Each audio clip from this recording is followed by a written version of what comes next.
ধনী হওয়ার পরীক্ষিত একটা আমল আছে। অনেক মানুষ জানে না যে ধনী কেমন করে হতে হয়। ধনী হলে এই দুনিয়ার জীবনে আপনার সম্মান বেড়ে যাবে।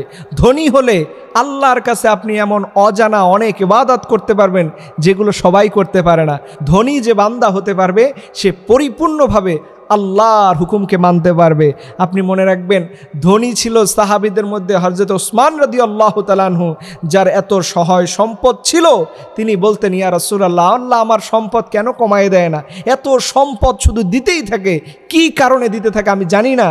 তখন নবী করিম সাল্লাল্লাহু আলাইহি ওয়াসাল্লাম বলতেন, ওসমান, তোমাকে যে আল্লাহ সম্পদ দিয়েছে, ধনী বানিয়েছে, এটি ইসলামের জন্য দান করো।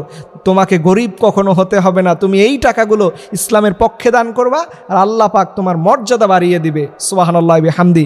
এর জন্য ধনী হতে হলে রাসূল করিম সাল্লাল্লাহু আলাইহি ওয়াসাল্লাম আমাদেরকে একটা গোপন আমলের কথা বলে দিয়েছেন, যেই আমলটা যদি আমরা নিয়মিত করে পড়তে পারি, আল্লাহ পাক রব্বুল আলামিন এই হাদিসের দোয়ার কারণে এবং হাদিসের উপরে বিশ্বাস এবং ইয়াকিন থাকার কারণে আল্লাহ পাক আপনার আমার জীবনের সকল রিজিকের অভাব দূর করে দেবে, সকল চাওয়া পাওয়াকে পূরণ করে দেবে। এর জন্য আপনি রাসূলুল্লাহ সাল্লাল্লাহু আলাইহি ওয়াসাল্লামের এই হাদিসটা বুখারী মুসলিমের মধ্যে এসেছে, সবচেয়ে দামি হাদিসের গ্রন্থের মধ্যে এসেছে। এর জন্য এটাকে ফেলে দেওয়ার কোনো সুযোগ নাই। আল্লাহর নবী শিখিয়েছেন, ও উম্মত, তোমার যদি মনে চায় যে তুমি ধনী হবা, কারণ ধনী হতে পারলে আপনার ভাগ্য খুলে যাবে। কেমন করে? আপনি ধনী না হলে যাকাত দিতে পারবেন, ধনী না হলে কোরবানি দিতে পারবেন, ধনী না হলে হজ করতে পারবেন। এই অর্থবিত্ত যে আমলগুলো আছে, এগুলো করার জন্য টাকার দরকার আছে। এর জন্য নবী শিখালেন, আল্লাহুম্মা কফিনি বিহালালিকা আন হারামিক ওয়াগনিনি বিফাদলিকা আম্মান সাওয়াক। উম্মত, বেশি বেশি করে এই দোয়াটা পড়তে থাকো। দোয়া পড়লেই আল্লাহ পাক তোমার রূপকার, আল্লাহ পাক তোমার জীবনের লাইফ চেঞ্জিং বিষয়টাকে তোমার সামনে এনে দেবে।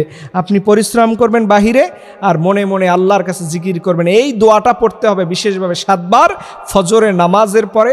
এমন একটা সময় পড়বেন, বিশেষভাবে ফজরের আজান যখন হয়ে যায়, ফরজ আজান যখন হয়ে যাবে, ঠিক ওই সময়। কারণ ফরজ আজান হওয়ার পরে ইকামাতের আগ পর্যন্ত দোয়া কবুল হতে থাকে। এর জন্য আমরা নিয়মিত করে আল্লাহর কাছে এই দোয়াটা পড়ব। আপনাদের যাদের দোয়াটা মুখস্থ নয়, আমার সাথে আরেকবার বলুন। আল্লাহ নবী শিখিয়েছেন, আল্লাহুম্মা কফিনি বিহালালিকা আন হারামিক ওয়াগনিনি বিফাদলিকা আম্মান সাওয়াক। আল্লাহ আপনার কাছ থেকে বরকতপূর্ণ রিজিক দান করেন, যেই রিজিক অল্প হলেও সেটার বরকত বেশি। আপনি অনেক ইনকাম করেন, অনেক আয় ইনকাম করেন, যাই করেন না কেন, সব কিছুর মধ্যে লিমিট আছে, সব কিছুর মধ্যে বরকত আছে।